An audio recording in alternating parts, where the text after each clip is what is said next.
At first glance, it sounded like the kind of idea that could only exist as a joke. A superhero who wears a helmet that lets him communicate with ants. A man whose greatest weapon is an insect colony.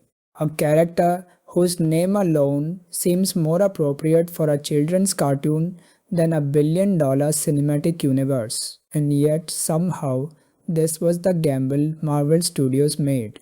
After introducing gods from another world, genius billionaires in armored suits, and soldiers powerful enough to challenge entire armies, Marvel decided that one of its most important moves in Phase 2 would be centered around a hero who could shrink down to the size of an insect. The premise seemed impossible, not just difficult, impossible, because superhero stories are usually built around scale.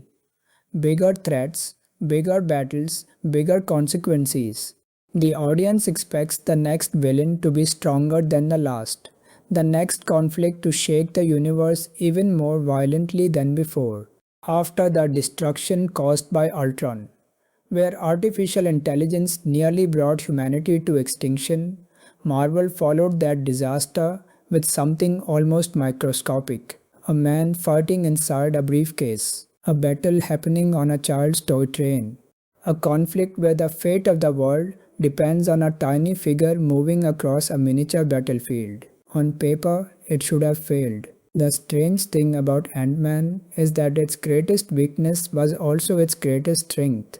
The ridiculousness of the concept forced Marvel to rethink what a superhero movie could be.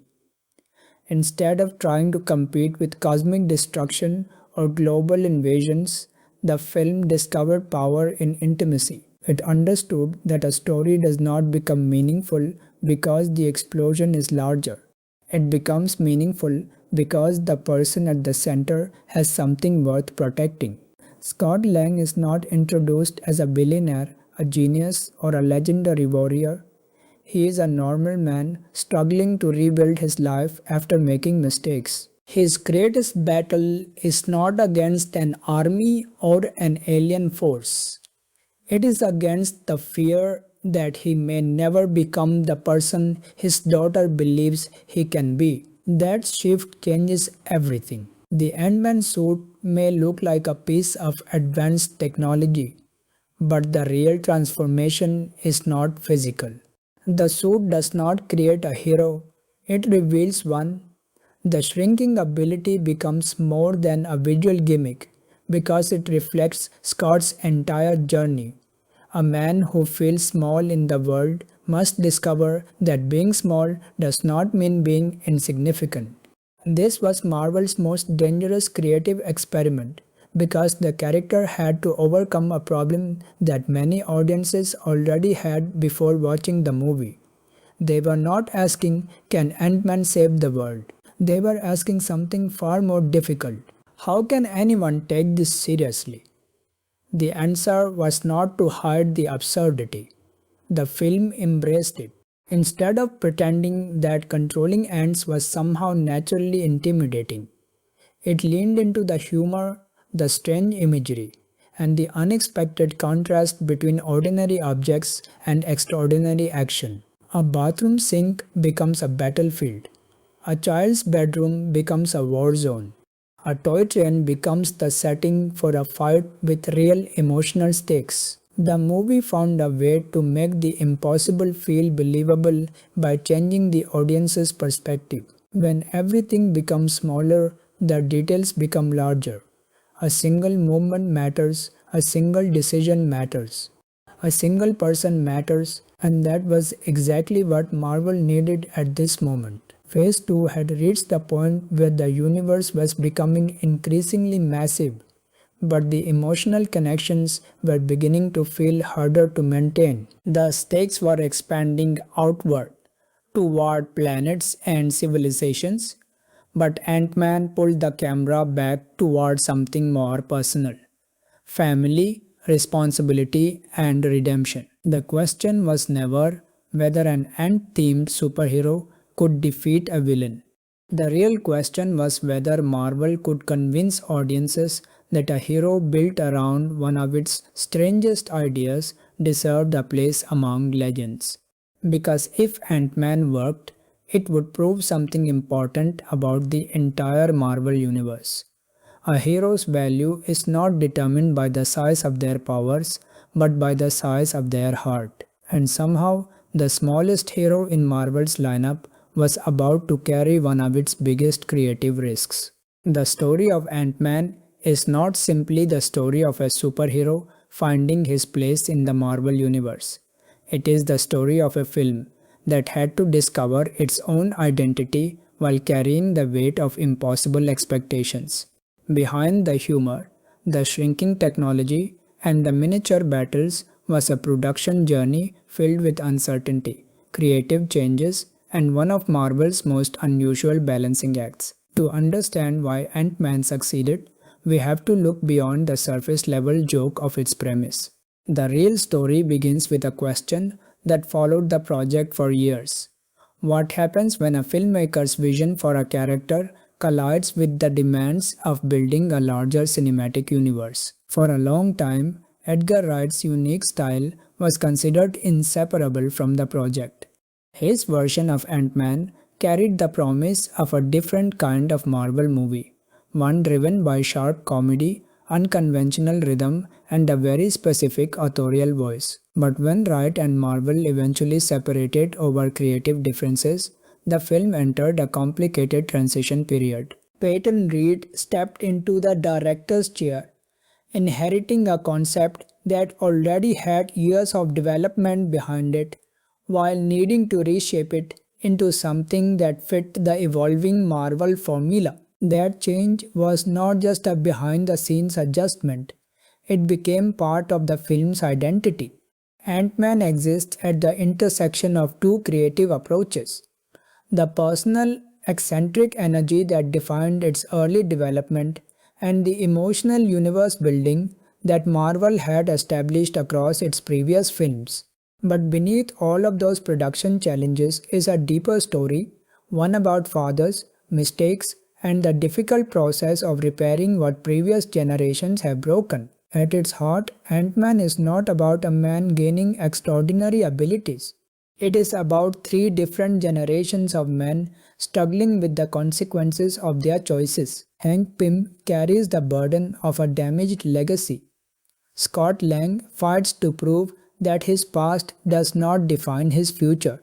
And Hope Van Dyne inherits the emotional consequences of secrets and failures she never created. The superhero suit becomes a symbol of everything passed down between them: knowledge, regret, responsibility, and unresolved pain. Throughout this exploration, we will uncover how the Pym particles are more than a science fiction invention.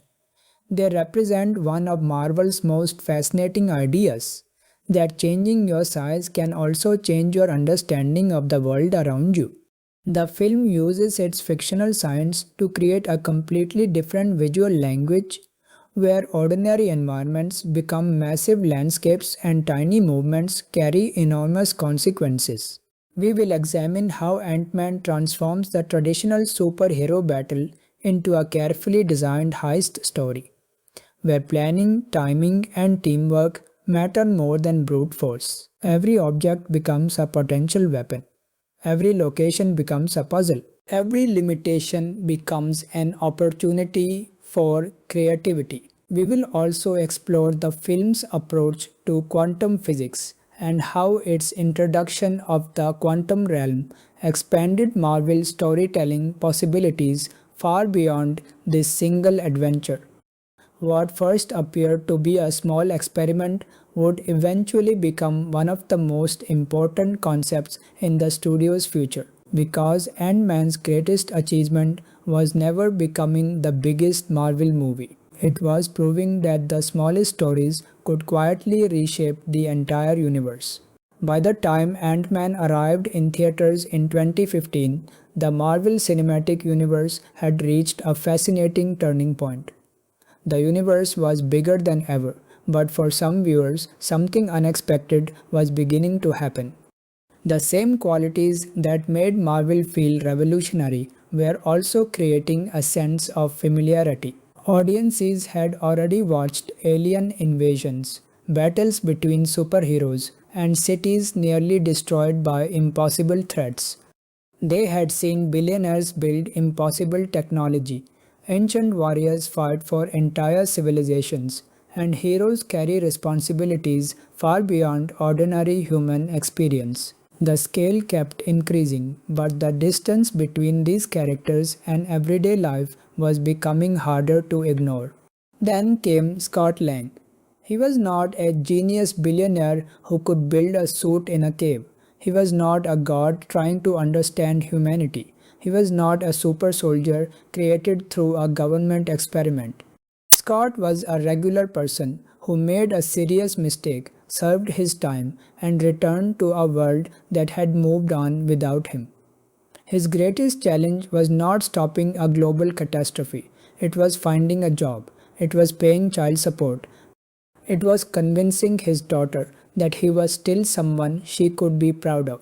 That difference was what made Scott immediately recognizable. While characters like Tony Stark and Thor were fascinating because they represented extraordinary possibilities, Scott Lang connected because he represented ordinary struggles. His problems were not impossible to understand. They were the kinds of fears many people quietly carry, feeling left behind, trying to fix past mistakes, and wanting another chance to prove they are better than the person they used to be. The Ant-Man suit gives Scott the ability to become a superhero, but the emotional foundation of the story comes from something much simpler. He wants to be a good father. That motivation changes the meaning of every action scene. Scott is not fighting because he wants fame, power, or revenge. He is fighting because there is a little girl who still sees something good in him. His greatest mission is not saving the world. It is saving his relationship with his daughter and proving that people can change. This emotional core also connects Ant-Man to a different era of family entertainment. The film carries the playful imagination of movies like Honey, I Shrunk the Kids, where ordinary spaces become extraordinary worlds when viewed from a smaller perspective. But it combines that childhood wonder with the precision and teamwork of classic heist stories like Ocean's 11, where preparation, personality, and clever solutions matter as much as action. The result is a superhero movie that feels surprisingly intimate. A kitchen counter becomes a dangerous environment. A child's toy becomes part of a tactical plan. A group of unlikely criminals becomes a team capable of something impossible. The film constantly reminds viewers that perspective changes everything. What appears insignificant from one viewpoint can become monumental from another. That idea extends beyond the shrinking technology itself. Scott Lang is a man who feels small. Society has reduced him to his mistakes. His criminal record defines how others see him. But the film challenges that assumption by asking a deeper question. Does someone's past determine their value, or can they create a new identity through their actions? For many viewers, that was the real reason Ant-Man worked. Not because they believed a man controlling ants could stand beside Marvel's greatest heroes, but because they understood the feeling of wanting someone they loved to believe in them. In a universe filled with legends, Scott Lang became something different, a hero who did not need to be larger than life.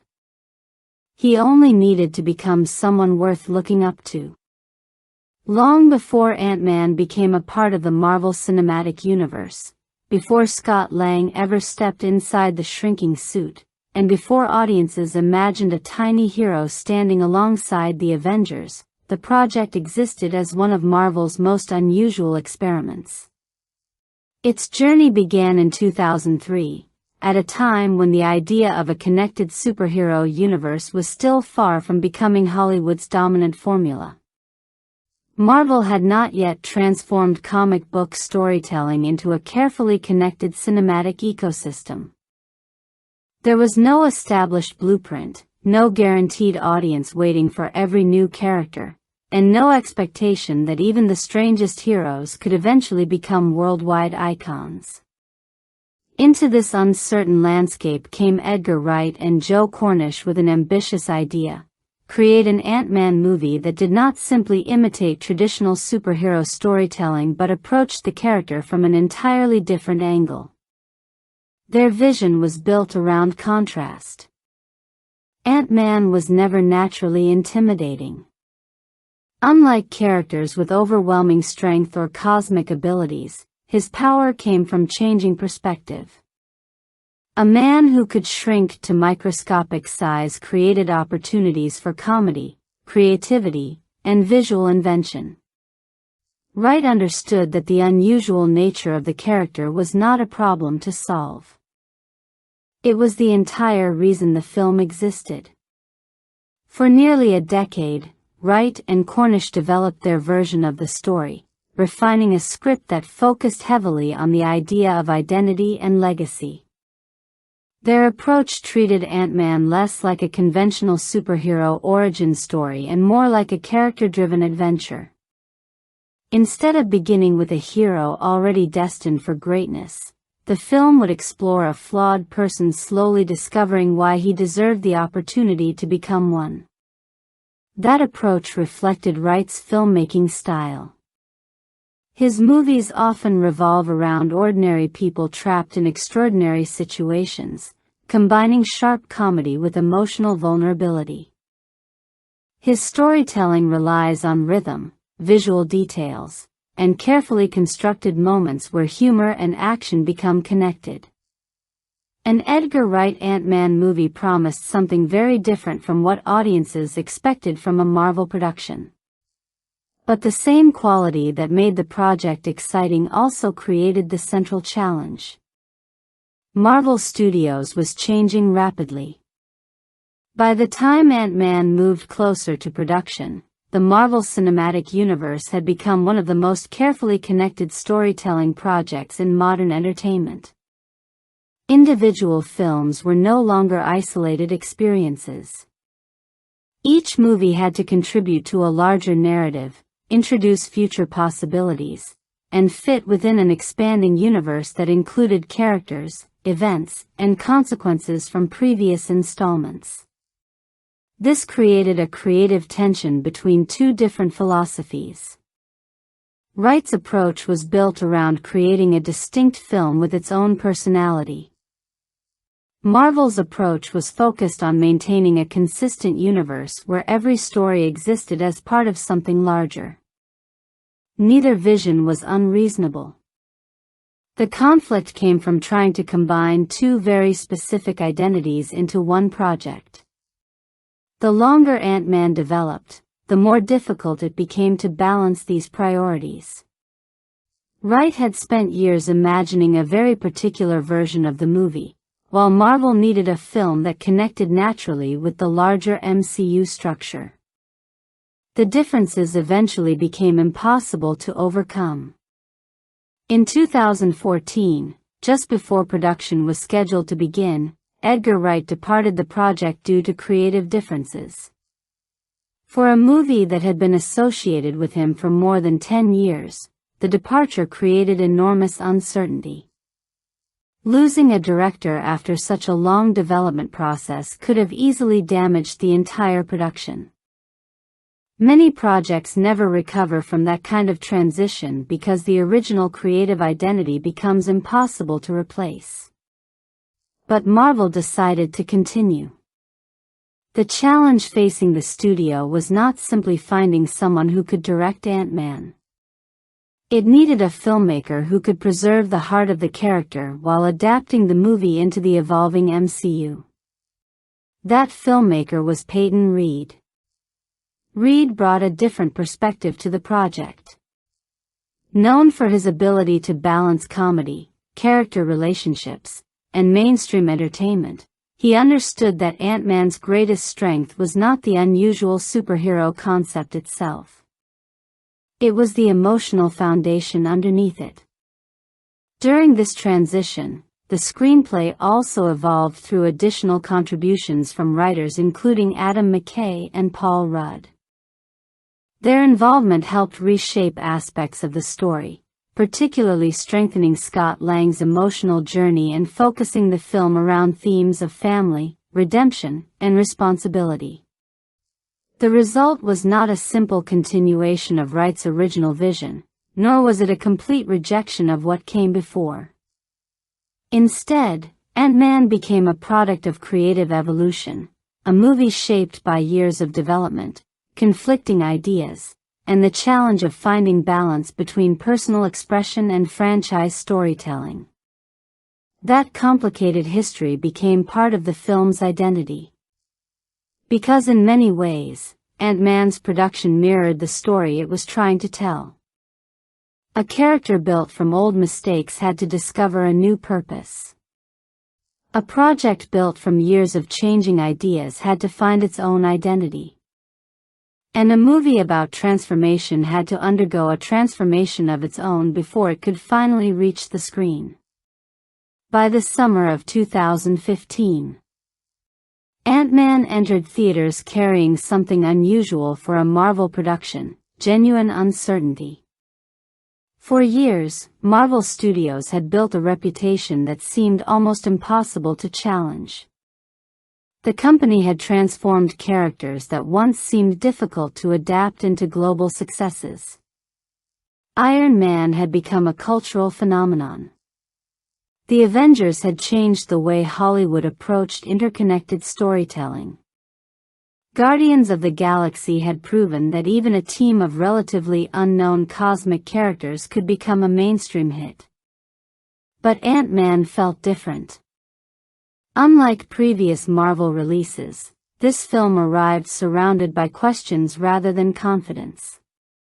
The departure of Edgar Wright created a cloud of uncertainty that followed the project throughout its final stages of development. For many fans and industry observers, Wright's involvement had been one of the main reasons the movie was exciting in the first place. His unique filmmaking voice had created expectations for a Marvel film that would feel unlike anything else in the franchise. When he left, some audiences wondered whether the movie had lost the very thing that made it special. The skepticism became even stronger because Ant-Man was already fighting against an unusual challenge, convincing people that the concept itself deserved to exist. A superhero who shrinks. A hero whose abilities involve insects. After the massive scale of Avengers: Age of Ultron, where entire cities became battlefields and humanity faced extinction, Marvel was asking audiences to become invested in a much smaller conflict. To some viewers, it seemed like the studio was moving backward.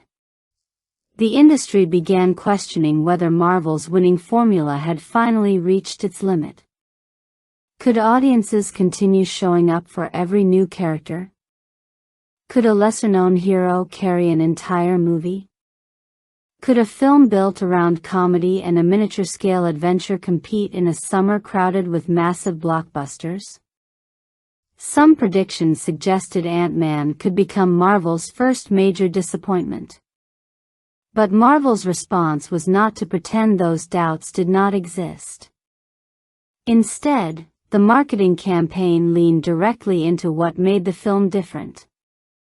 Rather than selling Ant-Man as the next world-shattering superhero event, the trailers emphasized personality, humor, and unexpected charm. The focus shifted away from the idea of an unstoppable warrior and toward the idea of an ordinary man receiving an extraordinary opportunity. At the center of that campaign was Paul Rudd. Rudd was already known for his comedic timing and natural likability, qualities that made him a perfect match for Scott Lang's character. The marketing did not present him as a traditional action hero. Instead, It highlighted his awkwardness, his mistakes, and his disbelief at suddenly being recruited into a superhero world.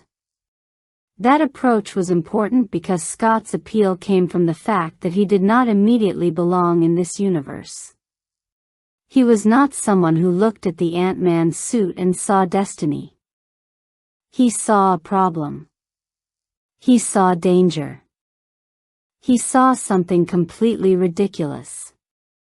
And that reaction matched the audience's own uncertainty.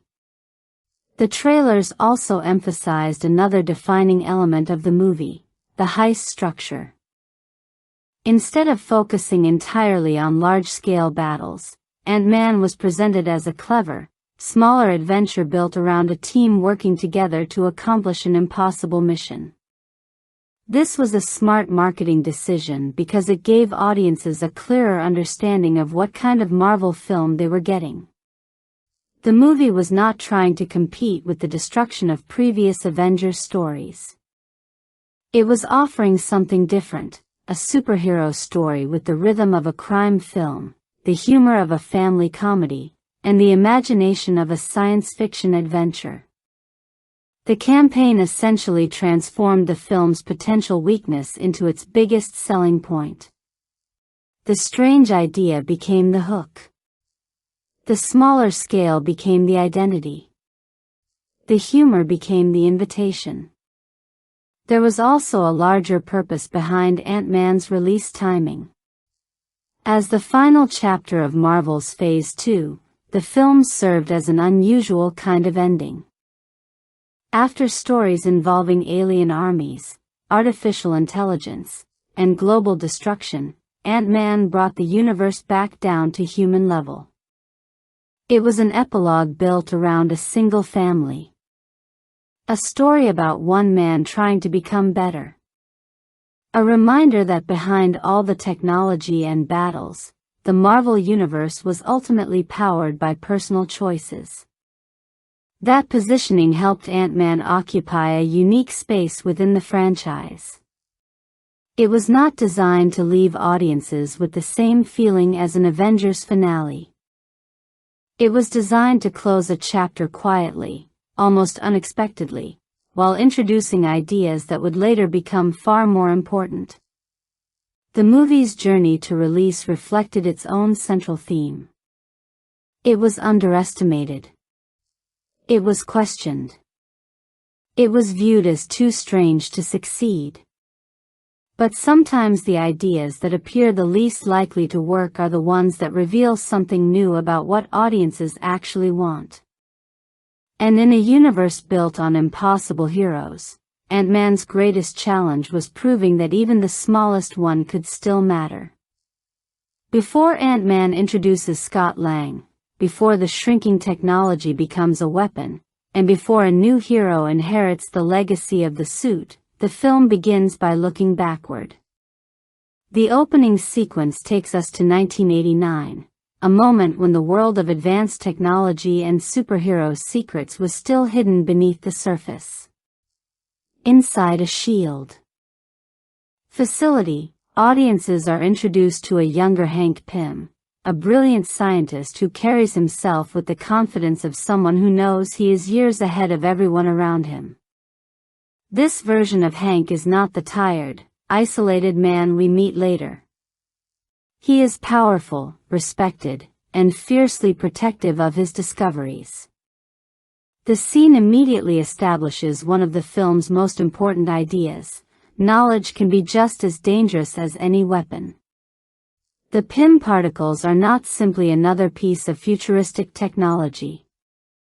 They represent a discovery that could completely change the balance of power in the world. The ability to alter size at a molecular level could revolutionize science, transportation, military operations, and countless other fields. But Hank understands something that others do not. Some inventions are too powerful to belong to anyone. The meeting between Hank Pym, Howard Stark, and Peggy Carter creates an interesting contrast between three different approaches to power. Howard Stark represents ambition and innovation, always looking toward what technology can make possible. Peggy Carter represents responsibility and the need for control when dealing with dangerous information. Hank represents the scientist caught between pride and caution, someone who believes his creation is too important to be shared. The scene also quietly reveals Hank's greatest flaw. He believes he is the only person capable of making the right decision. That confidence is part of what makes him brilliant, but it is also what makes him vulnerable. Hank's intelligence gives him the ability to create something extraordinary, yet his inability to trust others creates emotional distance that follows him for decades.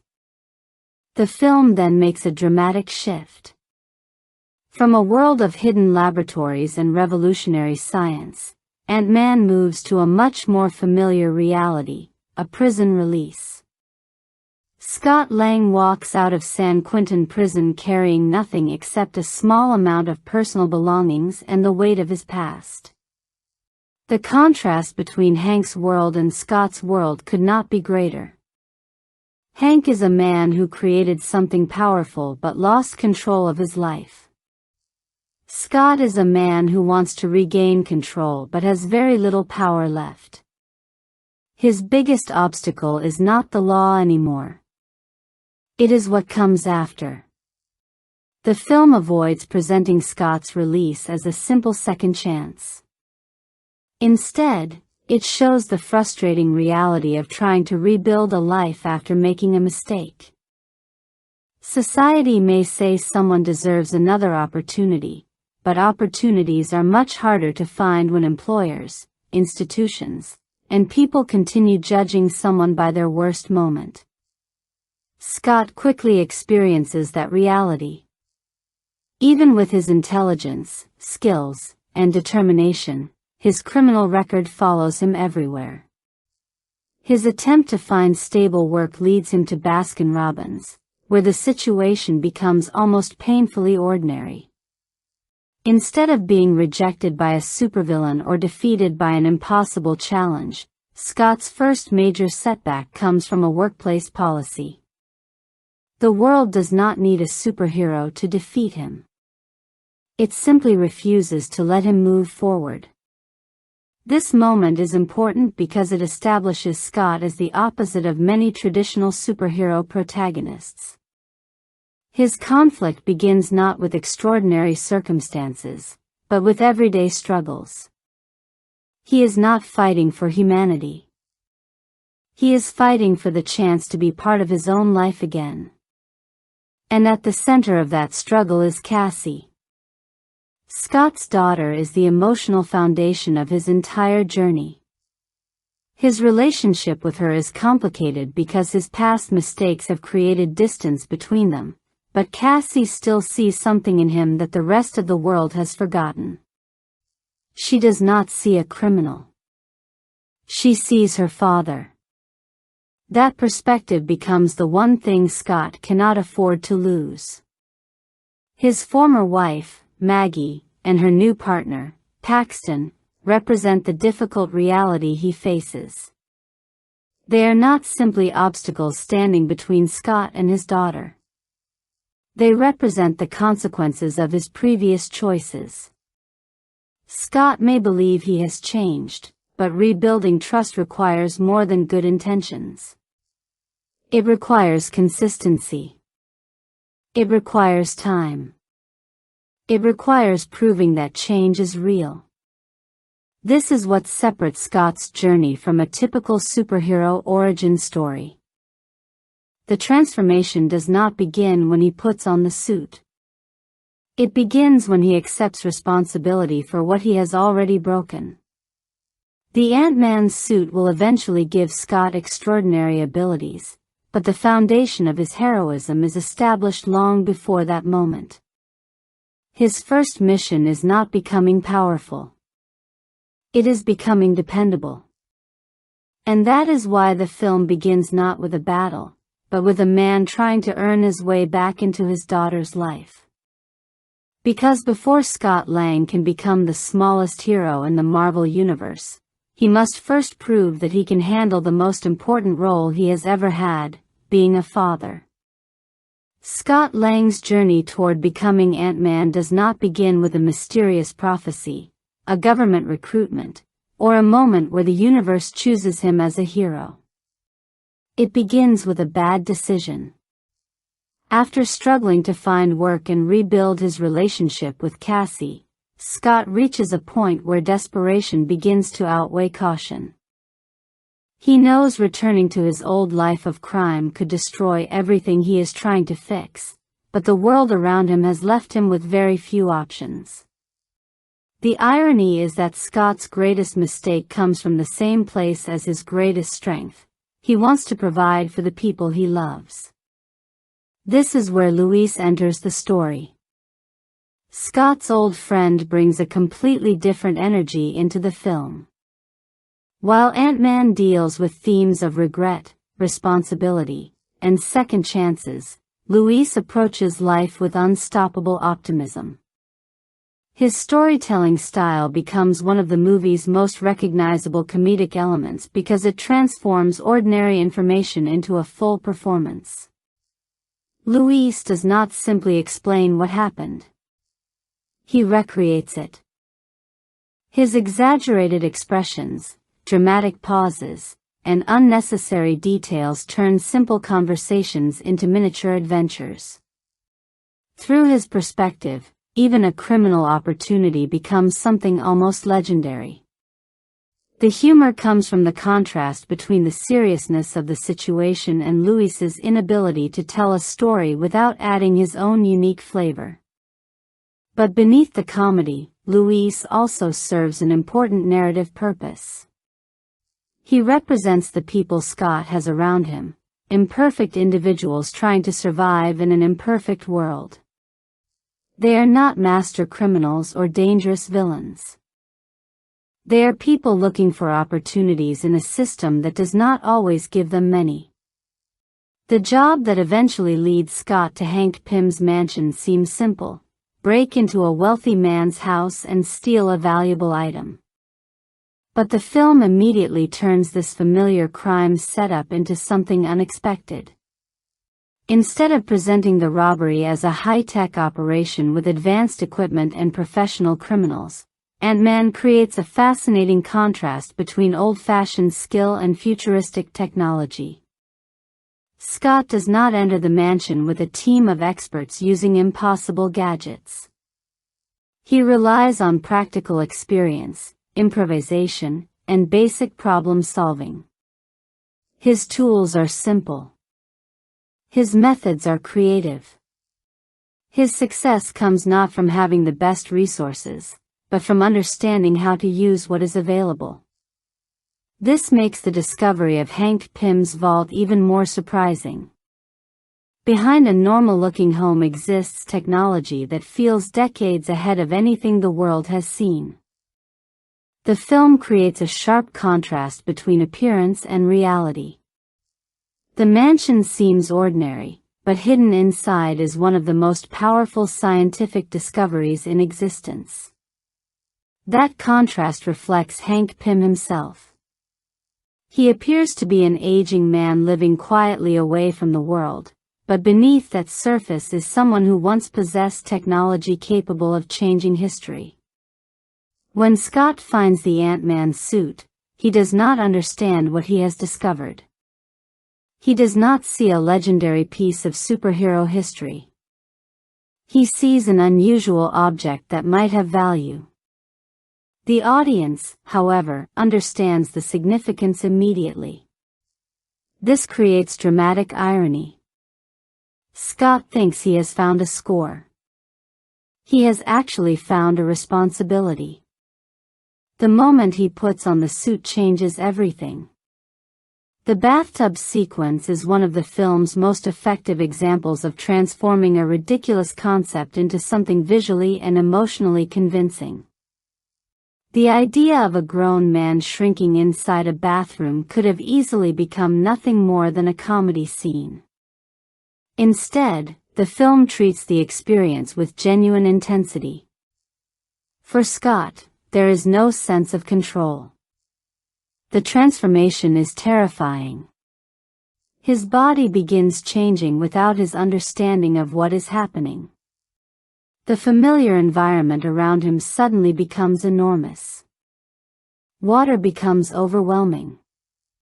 Everyday objects become obstacles. The world he knew disappears within seconds. The scene works because it forces both Scott and the audience to experience the power from the same perspective. We are not watching a superhero shrink. We are experiencing what it would actually feel like. The bathtub becomes a completely different universe. A simple household space transforms into a dangerous landscape where every movement carries risk. The sound design and visual effects emphasize the confusion of losing normal human scale. Scott's panic feels natural because his entire understanding of reality has been rewritten. This moment also introduces one of Ant-Man's central filmmaking ideas. Size is not just a visual effect. It is a change in perception. The smaller Scott becomes, the larger his problems appear. The world that once ignored him now becomes overwhelming. The objects that seemed meaningless become powerful. And the man who felt invisible suddenly discovers that being small does not mean being powerless. But Scott is not ready to accept that idea yet. To him, the suit is not a gift. It is a nightmare. It is proof that he has stepped into something far beyond his understanding. The impossible has entered his ordinary life. And without realizing it, the man who broke into Hank Pym's house looking for a way out has just discovered the one thing that could force him to confront everything he has been running from. After Scott's accidental discovery of the Ant-Man suit, the impossible suddenly becomes a responsibility he never asked for. But for Hank Pym, the discovery represents something very different. Scott is not simply a thief who stumbled across advanced technology. He is a potential successor. The training begins because Hank knows something Scott does not yet understand. Wearing the suit is not enough. The Ant-Man identity is not created by shrinking technology alone. It requires discipline, precision, and a level of control that Scott has never had to develop before. This is where the relationship between Hank, Hope, and Scott becomes the emotional center of the film. Hank approaches Scott with the mindset of a scientist protecting a dangerous invention. He is cautious, distant, and almost painfully controlled. Every instruction comes from years of experience and years of regret. He knows exactly what the suit is capable of because he once carried that responsibility himself. But beneath Hank's strict attitude is something much deeper. Grief. The Ant-Man suit is connected to the most painful chapter of his life, the loss of Janet Van Dyne. The technology that once represented discovery and possibility became connected to sacrifice and absence. Hank is not simply passing down a weapon. He is confronting the memory of everything he lost. That is why his decision to train Scott is so complicated. He needs someone to wear the suit, but he struggles with the idea of allowing anyone else to become Ant-Man. Especially his daughter. Hope Van Dyne understands the technology better than anyone. She has the intelligence, physical ability, and determination needed to become the next Ant-Man. In many ways, she appears to be the obvious choice. She has spent years learning from Hank, studying his methods, and preparing herself for challenges he never allowed her to face. The frustration between Hope and Hank comes from a painful contradiction. Hank believes he is protecting her. Hope believes he is preventing her from becoming who she was meant to be. Their conflict is not simply about a superhero suit. It is about a father who cannot separate his daughter from the tragedy that shaped their family. Hank sees danger because he remembers losing Janet. Hope sees control because she has spent years feeling excluded from her father's trust. Scott enters this complicated relationship as the unexpected solution. He is not the best fighter. He is not the smartest person in the room. He does not have years of scientific training. But he brings something Hank and Hope both lack: emotional openness. Scott is willing to learn because he has something personal at stake. He is not chasing power. He is trying to become someone his daughter can believe in. The training itself turns the strange concept of Ant-Man into something surprisingly grounded. Scott must learn that controlling the suit requires more than simply becoming smaller. The technology responds to his actions, but success depends on his ability to remain calm under pressure. Even communicating with ants requires understanding rather than domination. The film treats ant communication with a surprising amount of imagination. Instead of making the insects simple tools, it presents them as a coordinated living system. Scott's connection with them reflects one of the movie's larger themes: strength does not always come from controlling others. Sometimes it comes from learning how to work together. His bond with Anthony becomes especially meaningful because it shows Scott developing a relationship with a creature most people would ignore. The smallest members of this world become his greatest allies. That idea perfectly matches Scott's own journey. A man society overlooked finds value in things society overlooks. As the training progresses, Scott also learns how to fight while using the suit. The physical challenge is not only about mastering combat techniques. It is about adapting his entire understanding of movement. A normal fight is based on size, strength, and physical advantage. Ant-Man requires creativity, timing, and the ability to use the environment in unexpected ways. The same qualities that once made Scott an effective thief become the qualities that help him become a hero. His ability to improvise. His ability to think differently. His ability to see opportunities where others see limitations. All of these skills become essential when the mission takes Scott and the team to the Avengers facility. The sequence is one of the film's most clever demonstrations of how Ant-Man fits into the larger Marvel universe. Instead of competing with the Avengers, Scott enters their world from a completely different perspective. The facility that represents some of the most powerful heroes on Earth becomes the setting for a small-scale infiltration. And then comes the unexpected confrontation with Sam Wilson. The fight between Ant-Man and Falcon works because it reverses the traditional superhero battle. Scott is not stronger. He is not more experienced. He is facing a trained Avenger with advanced technology and combat skills. But Scott has something Sam does not expect. Surprise. The battle turns ordinary assumptions upside down. A hero who seems insignificant becomes a serious threat because his abilities operate outside the normal rules of combat. Scott's size becomes an advantage because his opponent cannot easily predict his movements. The encounter also reinforces an important idea about the Marvel Universe. Not every hero needs to dominate the battlefield to belong on it. Scott does not defeat Falcon because he is more powerful. He survives because he has learned to think differently. By this point, Ant-Man has stopped being a story about whether Scott can use the suit. It has become a story about whether he can accept what the suit represents. A second chance. A responsibility. and a legacy that was damaged by the past but still has the possibility of being rebuilt.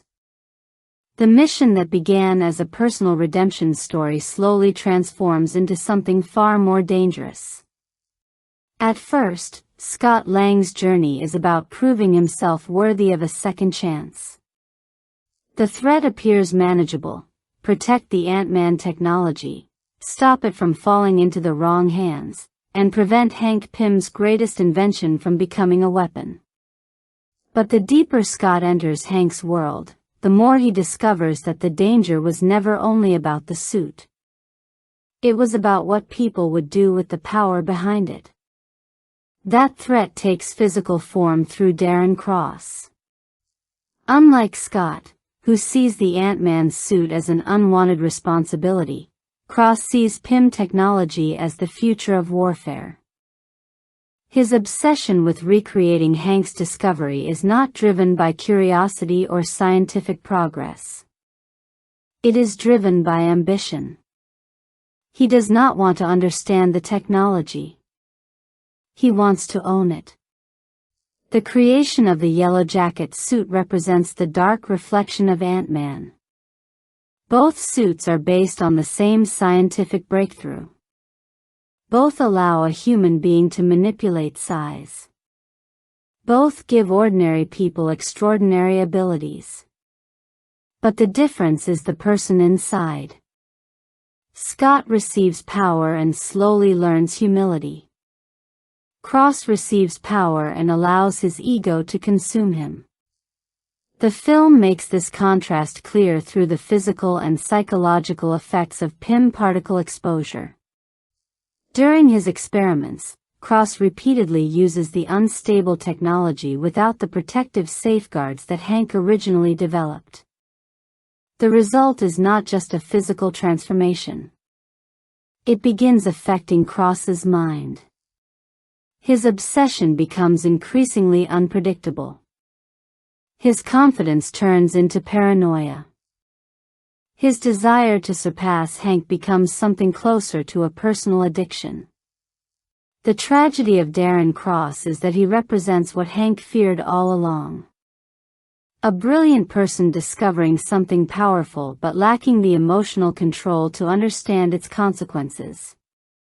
The Yellow Jacket suit is the technological opposite of the Ant-Man suit.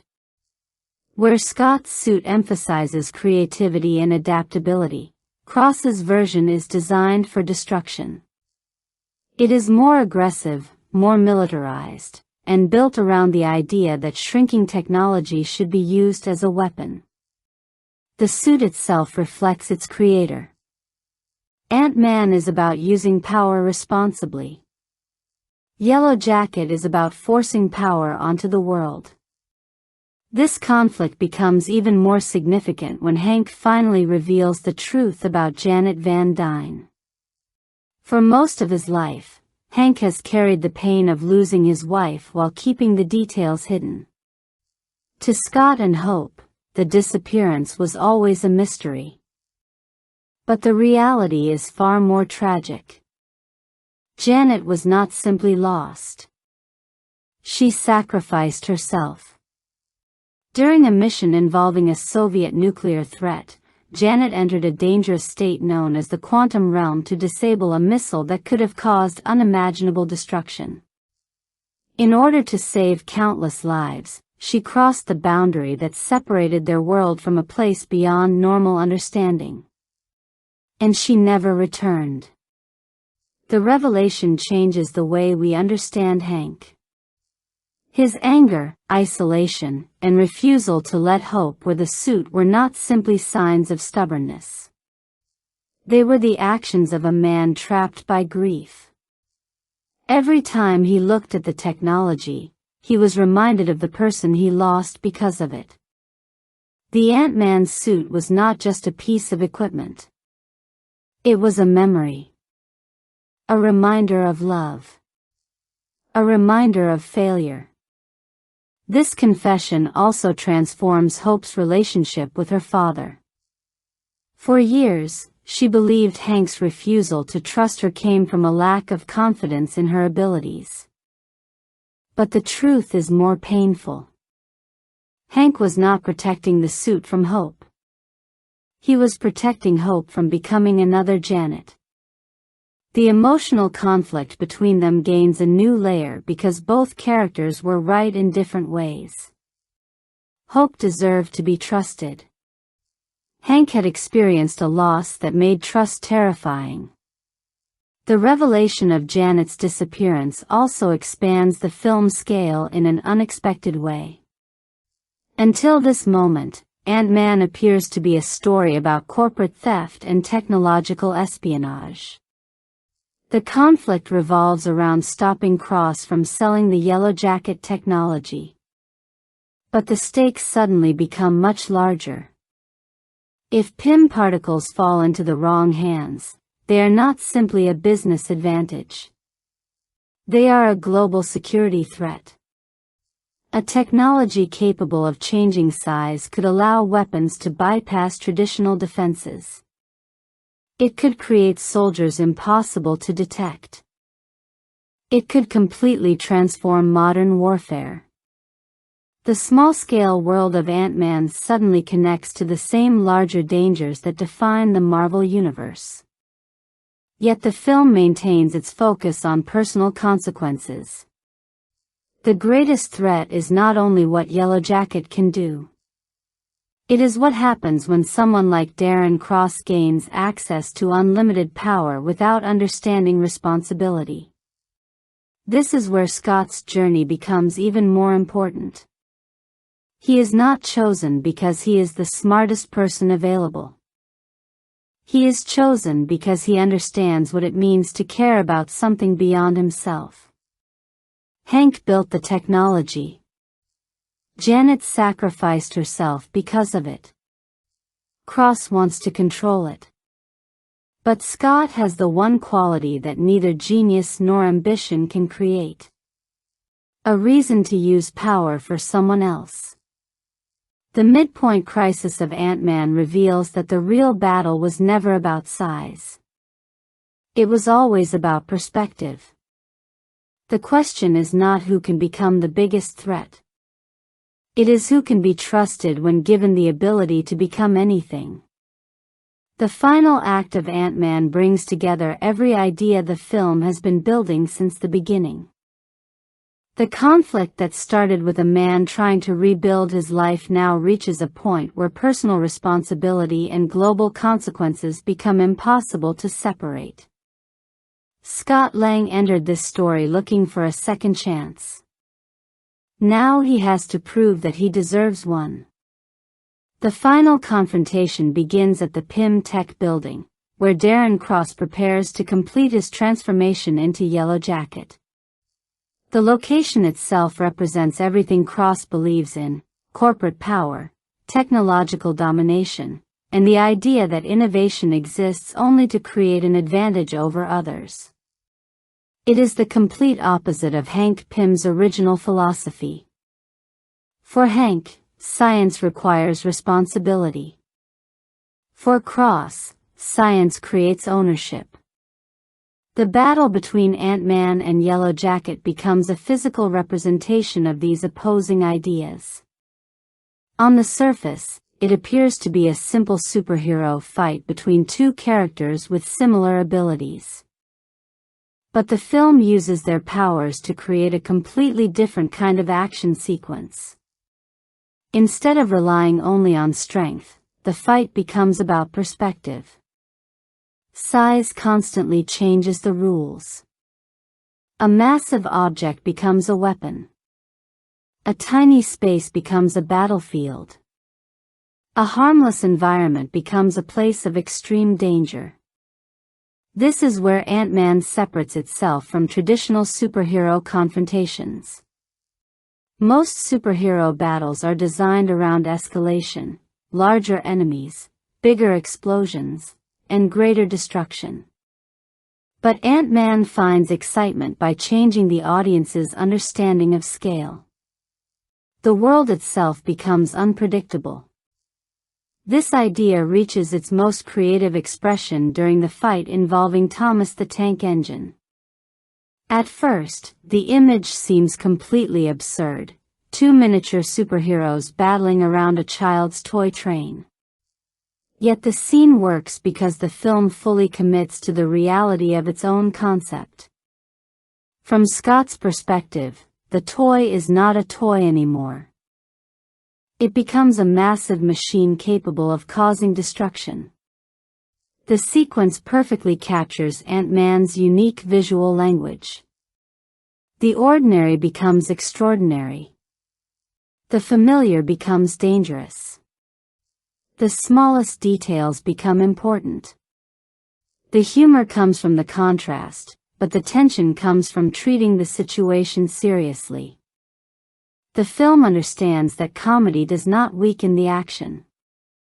Instead, the comedy makes the action feel different from anything else in the Marvel Universe. But beneath the creative spectacle is a more emotional battle. Scott is not simply fighting to stop Cross. He is fighting to prove that he is not the person everyone expects him to be. Throughout the film, Scott has been defined by his past. A former criminal. A disappointment. Someone who made mistakes. But the final battle gives him the opportunity to redefine himself through action rather than words. And the most important part of that transformation happens when Yellow Jacket threatens Cassie.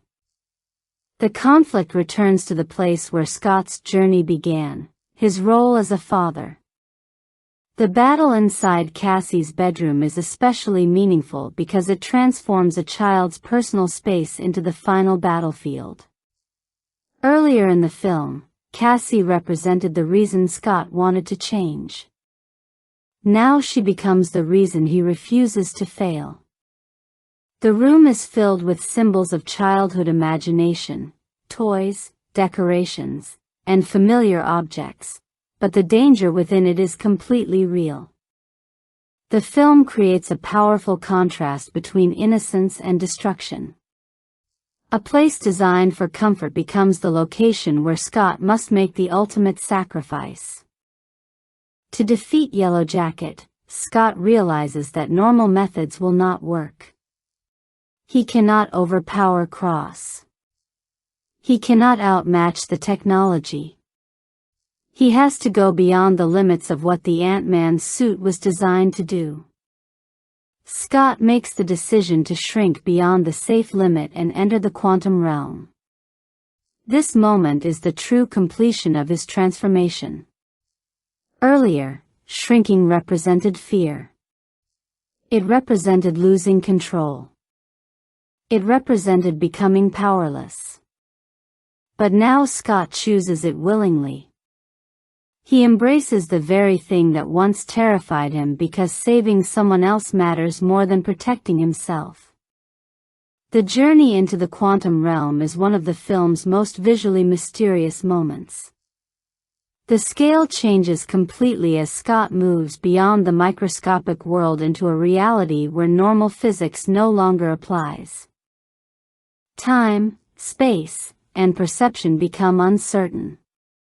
Yet the emotional meaning remains simple. Scott is willing to disappear so his daughter can be safe. That is the difference between Scott Lang and Darren Cross. Both men are given extraordinary power. One uses it to control others. The other uses it to protect someone he loves.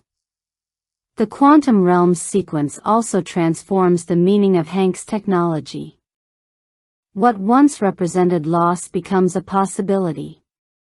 Janet's disappearance was not the end of the story. It revealed that there were still unexplored parts of existence waiting to be discovered. Scott's return from the quantum realm feels almost impossible, but that impossibility is exactly what completes his character arc. The man who once believed he had nothing valuable to offer becomes someone capable of doing something no one else could. When Scott returns, he is no longer simply the man who made mistakes. He is the man who chose responsibility. His redemption is not achieved because everyone suddenly forgets his past. His former life does not disappear. The consequences of his actions still exist. But now his family sees something different. Cassie sees a hero. Not because he wears a suit. Not because he can shrink. But because he proved that he would risk everything for her. The final moments of Ant-Man complete the film's central idea. Heroism is not measured by power, size, or reputation. It is measured by the choices someone makes when there is something worth protecting. The smallest hero in the Marvel Universe succeeds because he understands the biggest truth of all. Sometimes becoming larger than yourself means being willing to become smaller for someone else. Scott Lang is one of the most unconventional heroes introduced in the Marvel Cinematic Universe because his greatest strength is not something that can be measured by technology, physical ability, or combat skill. It is empathy. In a universe filled with characters who become heroes because they are exceptional, Scott becomes a hero because he learns how to care more deeply. He does not begin as a legendary figure waiting for his moment. He begins as someone struggling to convince the world, and even himself, that he deserves another opportunity. That difference is what makes his journey unique. On the surface, Scott's goal appears simple: find a job, earn money, and rebuild his life after prison. His immediate concerns are practical. He needs financial stability. He needs somewhere to live. He needs a way to support himself and remain connected to his daughter. But beneath that external goal is something far more emotional. Scott does not simply want to provide for Cassie. He wants to be present for her. The distinction matters because it reveals the true conflict inside his character. Money is only the visible problem. The deeper wound is the fear that his mistakes have permanently changed how his daughter sees him. Scott's greatest fear is not failure in the traditional sense. It is becoming irrelevant. He worries that Cassie will grow up and remember him as someone who was absent, unreliable, or unable to keep his promises. Every decision he makes throughout the film is connected to this fear. The Ant-Man suit does not create his motivation. It simply gives him the opportunity to act on a desire that already existed. This separates Scott from many traditional superhero protagonists. Characters like Tony Stark, Thor, or Steve Rogers are often defined by extraordinary identities before they become heroes. Their powers, backgrounds, or responsibilities place them in situations where heroism feels almost inevitable. Scott is different. Nothing about his life suggests that he belongs among superheroes. He is not a billionaire. He is not a soldier. He is not a god. He is a man who made a mistake and is trying to earn forgiveness. That makes his transformation more emotionally accessible because his journey is not about becoming special. It is about proving that ordinary people are capable of extraordinary choices. Scott's background as a former thief also creates one of the film's most interesting contradictions. Traditionally, a criminal character entering a superhero story would be treated as someone who needs to abandon their old identity completely. But Ant-Man takes a more complicated approach. Scott was a criminal, but he was never portrayed as someone motivated by greed or cruelty. His actions came from a desire to challenge unfair systems and help people who were being exploited. His moral compass resembles a modern version of Robin Hood, someone willing to break rules because he believes those rules are not always protecting the right people. The film does not excuse his mistakes. It acknowledges them. Scott still has to accept responsibility for the consequences of his choices. His past cannot simply disappear because his intentions were good. The people around him have legitimate reasons to question whether he can be trusted. That is what makes his redemption meaningful. He is not forgiven because he claims he has changed. He is forgiven because he proves it through action. The most important part of Scott's growth is that he does not become a completely different person. The film does not transform him into a serious, emotionless warrior. He remains awkward, humorous, and uncertain. He continues to make mistakes. But he learns how to take responsibility without losing the qualities that make him human. His humor is not a weakness. His compassion is not a weakness. His ability to connect with others is not a weakness. Those traits are exactly what allow him to succeed. This becomes especially clear when comparing Scott with Darren Cross. Both characters are intelligent and capable.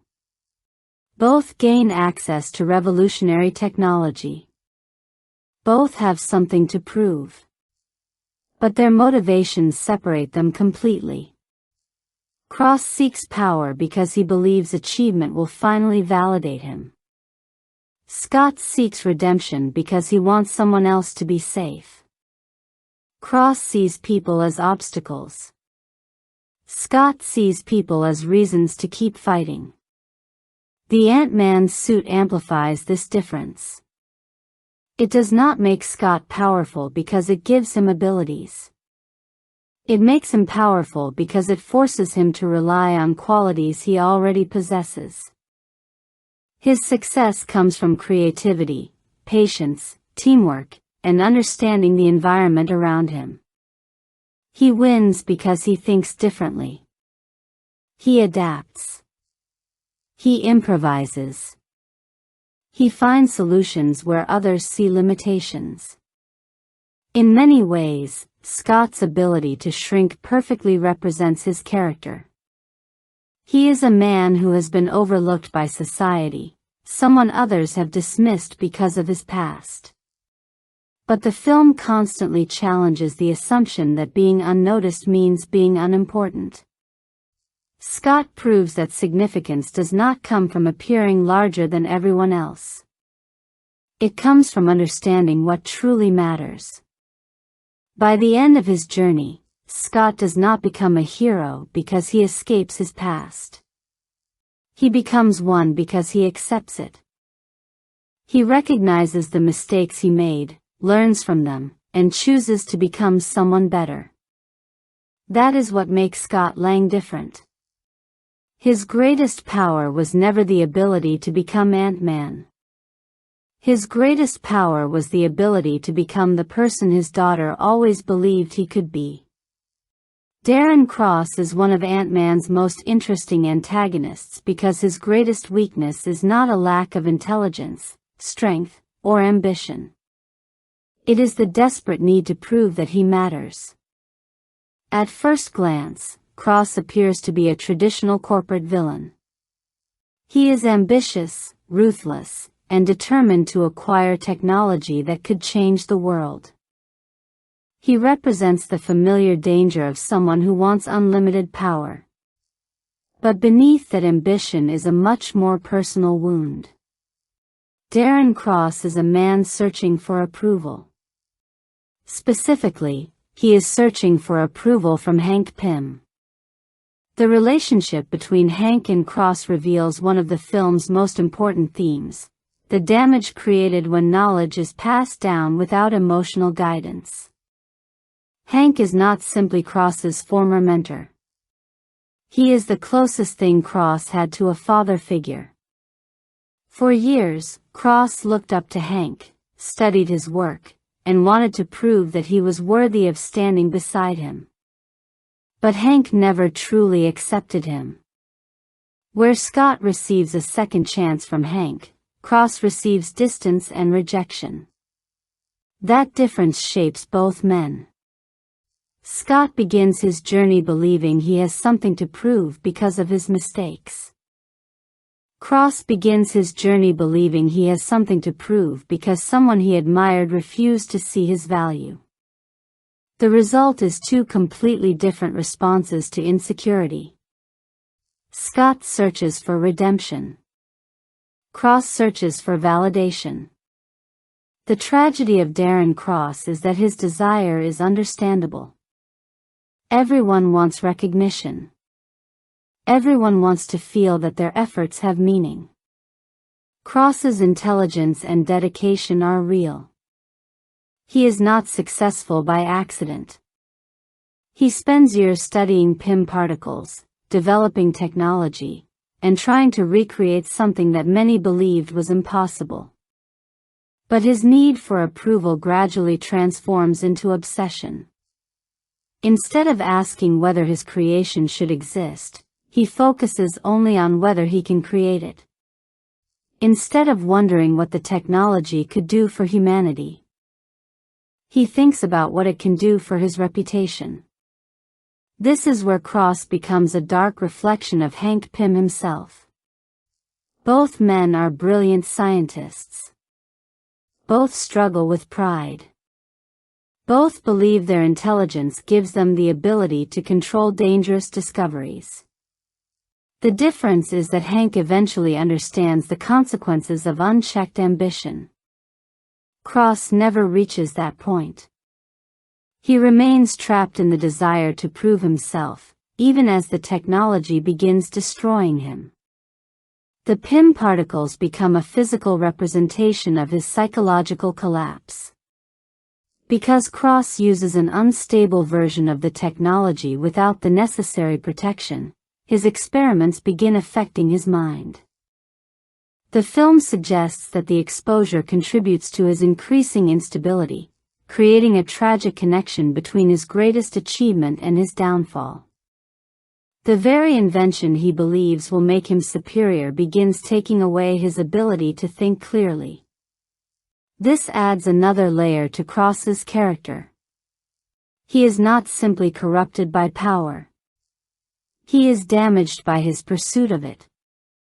The yellow jacket suit represents the final stage of this transformation. It is not just a weapon. It is the physical manifestation of everything wrong with Cross's worldview. Where Ant-Man represents restraint, Yellow Jacket represents domination. Where Ant-Man uses technology to solve problems creatively, Yellow Jacket turns it into a tool of control. Where Scott's suit is built around responsibility, Cross's suit is built around superiority. The contrast between the two suits reveals the philosophical difference between their users. The Ant-Man technology has peaceful potential. It could revolutionize science, exploration, and countless areas of human progress. But Cross immediately sees its military applications. His first instinct is not to protect people. It is to gain power over them. This is why Yellow Jacket feels like the perfect dark mirror for Ant-Man. The two characters are not opposites because one is good and one is evil. They are opposites because they respond differently to the same opportunity. Both men are underestimated. Both men are given access to extraordinary technology. Both men want to prove themselves. But only one understands that power means responsibility.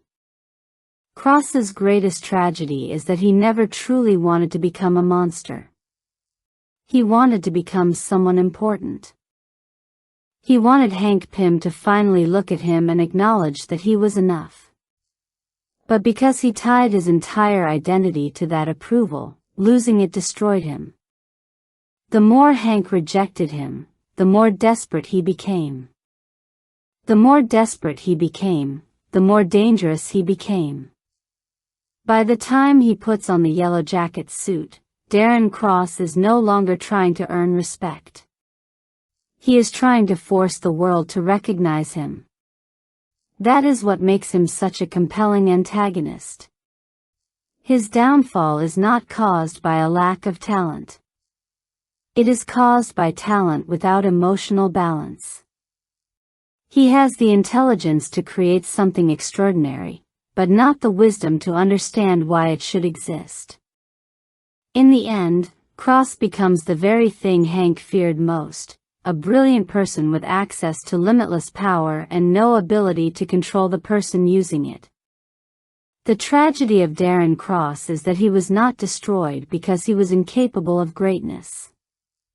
He was destroyed because he believed greatness was the only thing that could make him worthy.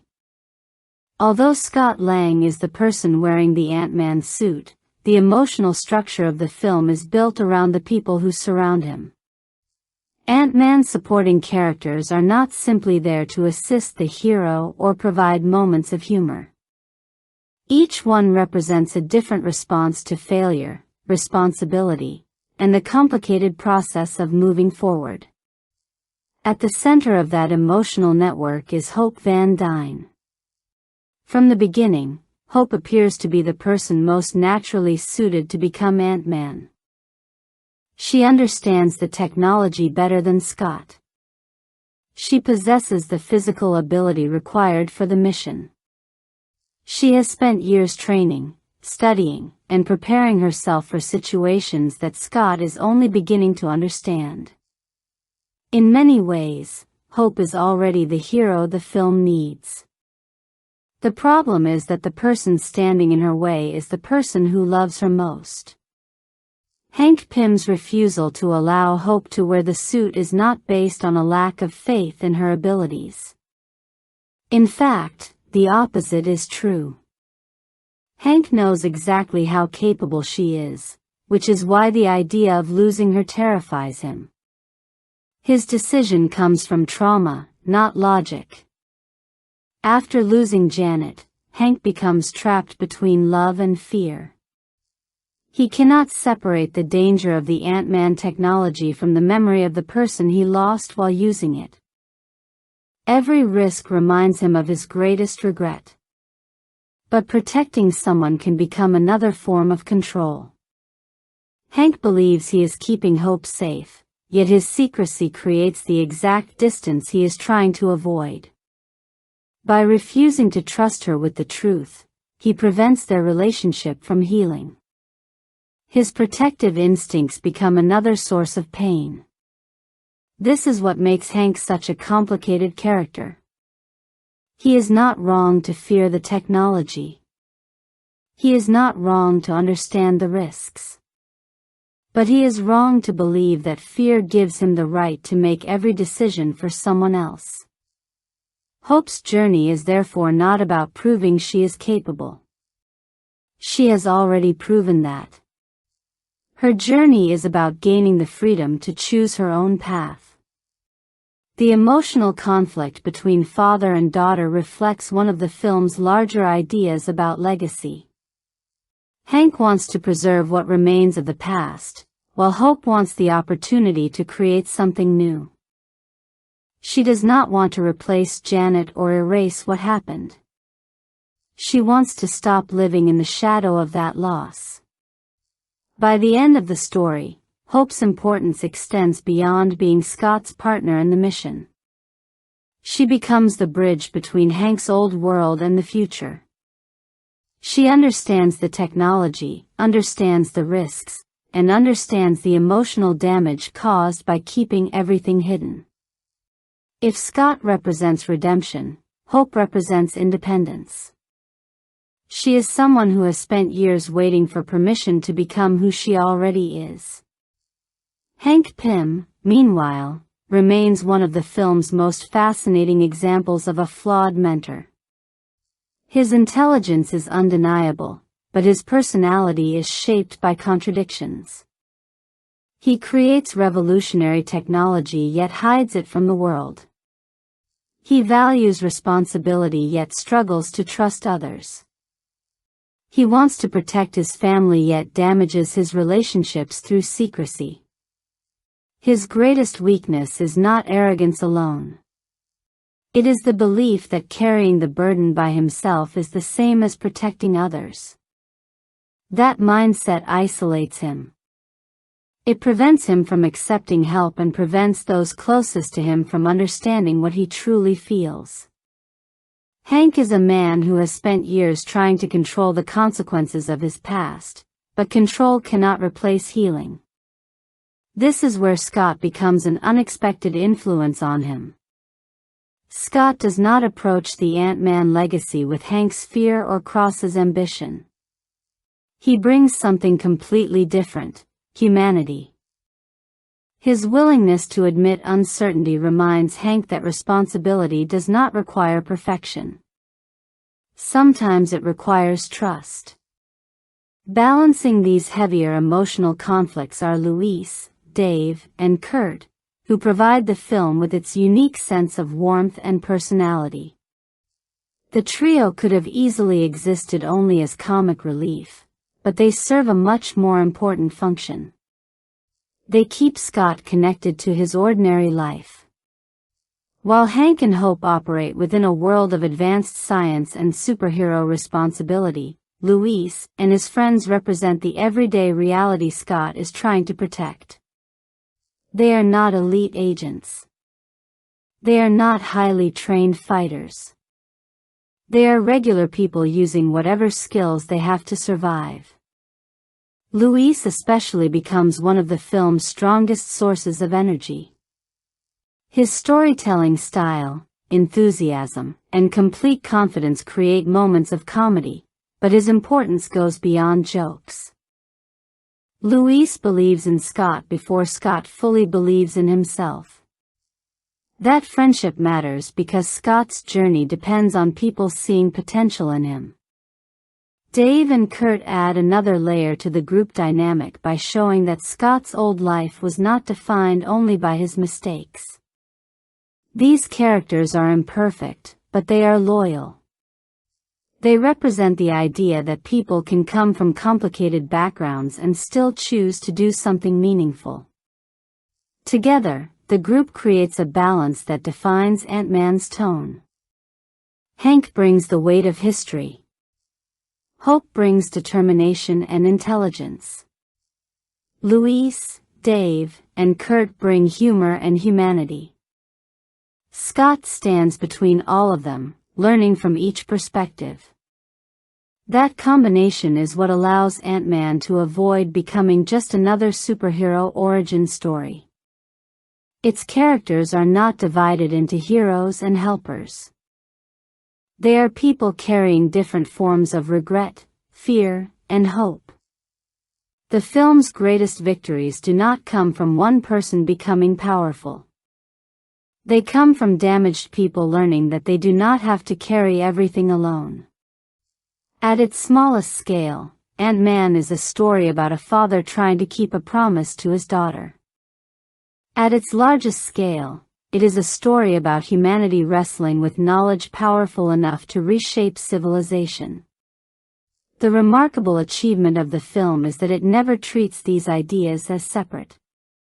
Instead, it quietly argues that the way someone handles their family often reflects the way they handle power. The emotional heart of Ant-Man lies in its parallel father-daughter relationships. Scott Lang and Cassie represent hope. Hank Pym and Hope Van Dyne represent regret. These relationships mirror one another while moving in opposite directions. Scott begins physically separated from his daughter but emotionally connected to her. Cassie never stops believing that her father can become the person he wants to be. Even when every institution labels Scott as a former criminal, she still sees him simply as Dad. That unconditional belief becomes the foundation of Scott's redemption. Hank and Hope, meanwhile, experience the opposite tragedy. They remain physically close for years, yet emotionally distant. The loss of Janet creates a silence neither of them knows how to overcome. Hank hides the truth because he believes it will protect Hope. Hope interprets that silence as rejection. Both love each other deeply, but neither can express that love without confronting years of accumulated pain. The film cleverly places these two relationships beside each other because they reveal different consequences of fatherhood. Scott must learn how to become present.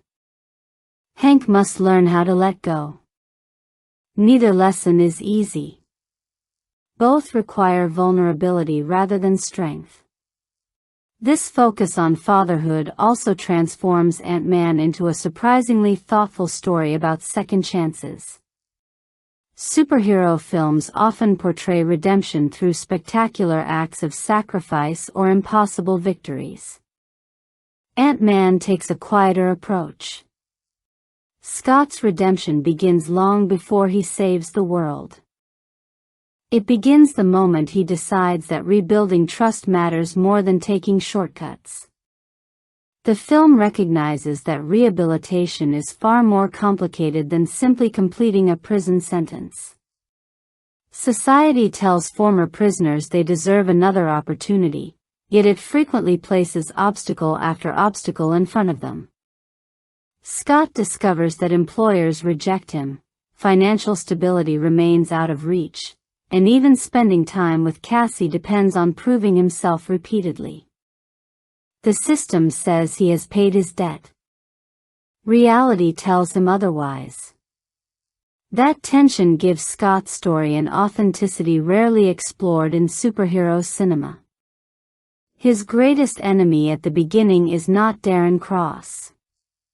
It is hopelessness. Every rejection pushes him toward believing that people never truly escape their past. Returning to crime is not presented as an exciting choice. It feels like surrender. Scott briefly slips back into familiar habits because he cannot see another path forward. Yet the film refuses to let systemic failure define him. Instead, it argues that personal redemption exists alongside institutional barriers.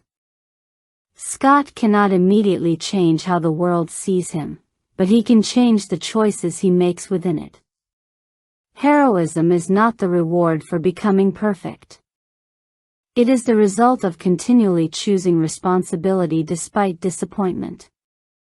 This philosophy extends naturally into Hank Pym's story.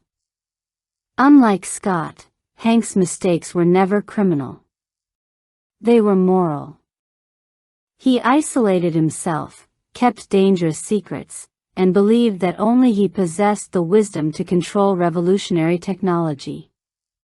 His intentions were often noble, but his methods left emotional scars on everyone around him. Through Hank, the film asks a larger ethical question.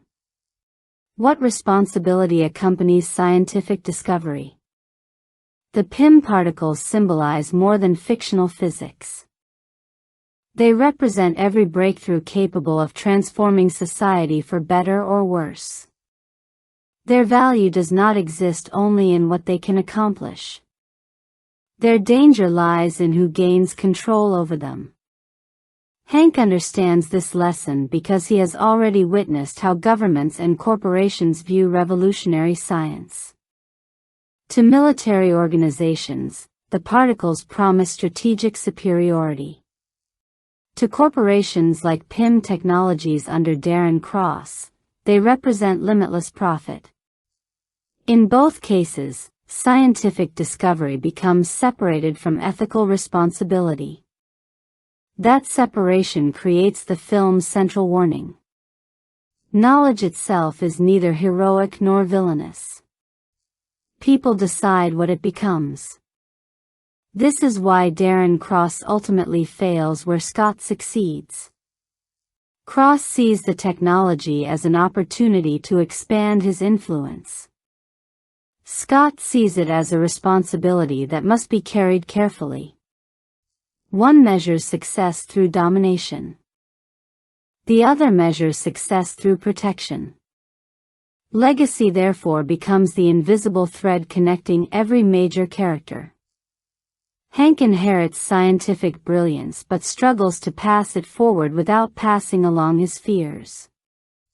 Hope inherits emotional wounds but refuses to let them define her future. Scott inherits a suit designed by another man, yet transforms its meaning through compassion instead of ego. Even Janet's sacrifice becomes part of that legacy, reminding every character that extraordinary discoveries demand extraordinary accountability.